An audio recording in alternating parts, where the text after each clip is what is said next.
Good evening. I am Omair of Section 11. My roll number is 21CS10047. And this is my submission for my DIY assignment 3, a Tinkercad project which is a water level meter indicator with an indicator to tell us how much the water level has been filled.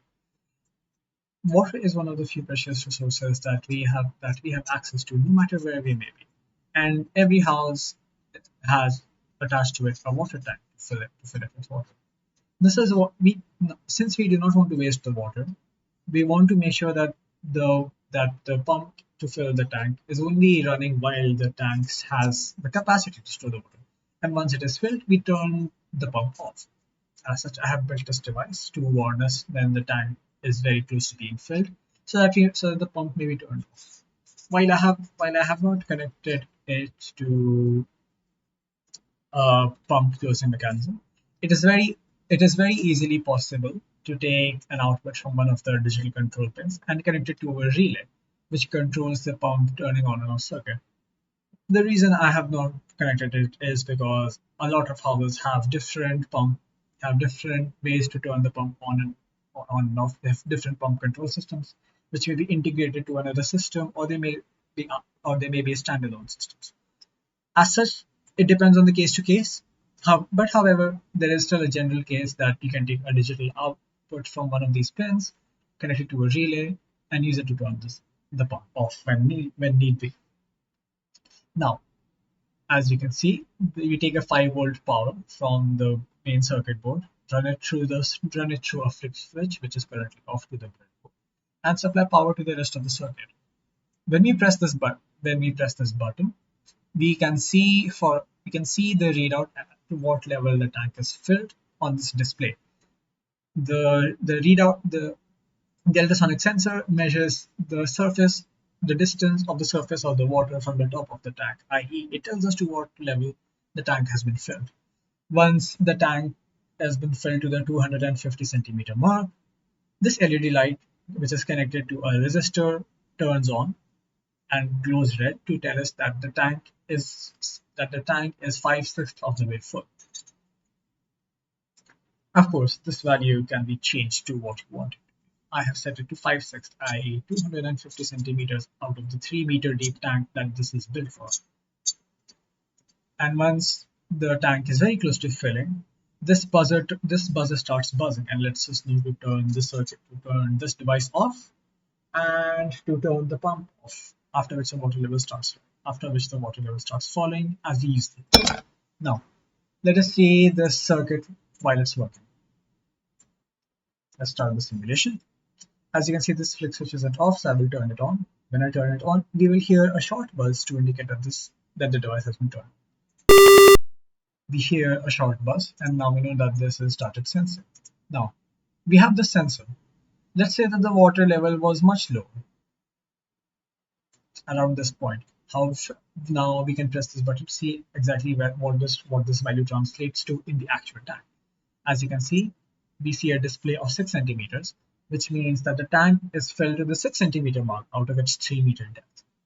As the water level comes closer to the top of the tank where the sensor is attached, it means the water is filling to the 53 centimeter mark, the 90 centimeter mark, the 174 centimeter mark, and so on. Once we bring it to the 250 centimeter mark, at this point, this LED starts glowing to tell us that it is 5/6 of the way full. The point that it starts glowing is 250 centimeters mark right now. Of course, the value can be changed to whatever value we want it to be. It may be 270, it will be 100, it may be 90 centimeters. It's up to us. Anyway, now if we can see the value 255, which is greater than 250, so this LED is glowing. Once again, if you were to focus on the LED, if you were to focus on this LED in this corner, as I move the ultrasonic sensor, it slowly turns off, and when I move it closer, it turns on. Now, let's say that we left the water pump running for even long, and we brought it to this point. shall turn this off for now. As you can see, once the water level crosses 200 and crosses the 280 centimeter mark, this buzzer starts buzzing. In fact, I even confirmed with the switch that the water level was at 286 centimeters, which is above 280 centimeters, i.e., the tank is very close to filling and the pump should be turned off. Once we have reached that point, we can turn the circuit off, turn the water pump off, and let the water be used before filling it, before starting the filling of the tank again. At which point you will turn this device on and again. Now let us look at the code for this software. Right now we are concerned with only the block. Let me just expand this window so that it's easier for us to read it. Now, the moment we turn the circuit on, we set the built-in LED, as in this LED, on the board to high to let us know that the board, to let us know that the device is indeed working. We also take a raw value. We also take the raw value from the ultrasonic sensor and assign it to the variable called ultra. On this variable ultra, we do some arithmetic values. In this case, 300 minus ultra minus 15.9, which is again subtracted from 300 to give us the absolute depth to which the water level has, or the absolute height rather, to which the water level has been filled. Of course, this value of 300 and 15.9 can be changed depending on where you attach the sensor, how deep your tank is, assuming of course it is within the range of the sensor. Now there are two parts to the circuit. First, let's look at the part which displays the water level on the indicator when you press this button on. Now we see that this switch is connected to the analog pin A3. Now when the board is turned on but the switch is not being pressed, the analog pin has a reading of 1013. And once you press the switch, the reading becomes 1053.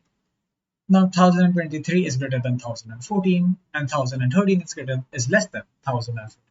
So I've chosen that value arbitrarily. It can in fact be any value in between 1023 and 1020. Now we read the analog pin value. If it's greater than 1014, it prints the water level after the arithmetic values, that is, to this LED display. Since this is a tank which has a real range of water being filled to it, I have constrained the value of the level to the range of 0 to the value of 300. As I said, the readout is, as I said before, the readout on this indicator is in centimeters, in a 3 meter deep, as in a 300 centimeter deep tank. It has been constrained to the range 0 and to the range 300. Since there's no point to filling a tank since there's no point to seeing a water level above 300 since that's overflow, and there's no point to seeing a negative water level since that's not possible, right? So we constrain it to 0. And it shows the value for 1 second and then the screen turns off. If you want to see it again, you can just press the switch again. Now the second part of the circuit is the ultrasonic sensor logic and control. Now we take this level value of which we did arithmetic operations on for the raw value from the ultrasonic sensor, and we compare this level value. If the water level is greater than or equal to 250 centimeters, then pin 5, which is connected to this LED, turns on, i.e. is set to high, i.e. this LED is turned on.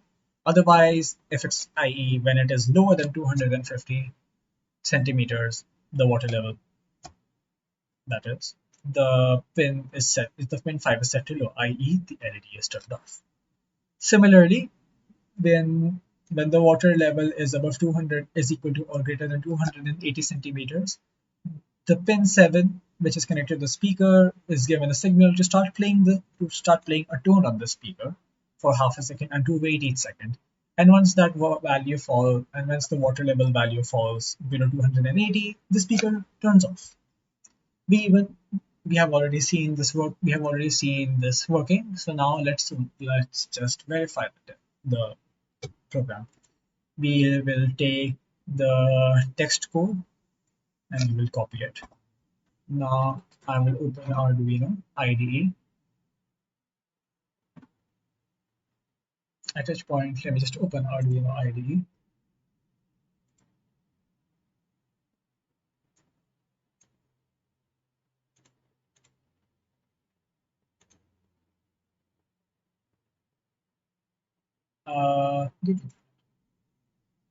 Let's just add.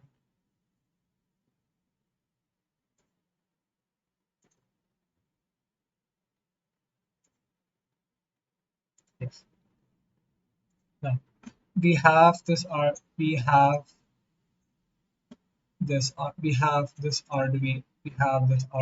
IDE. Let me just move it here so that's easier to read.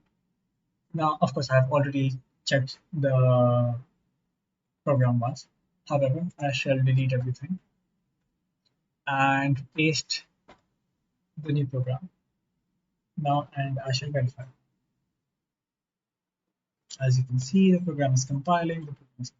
But we don't get this notification, and we see that the program is done compiling, which means it has been verified. There are no issues. It is using 21% of our program storage and 13% of our dynamic memory, which is a little heavy. However, it works in our scenario. Now, one thing to be noted is since we are using a digital LED indicator, we require an extra library provided by the Arduino company, namely the Adafruit LED backpack library to control the indicator. Other than that, any and all functions that we are using are the default Arduino functions, and as such do not cause any extra loads on our Arduino. That is all for this project. I am Omair, 21CS10047 or section 11, signing off.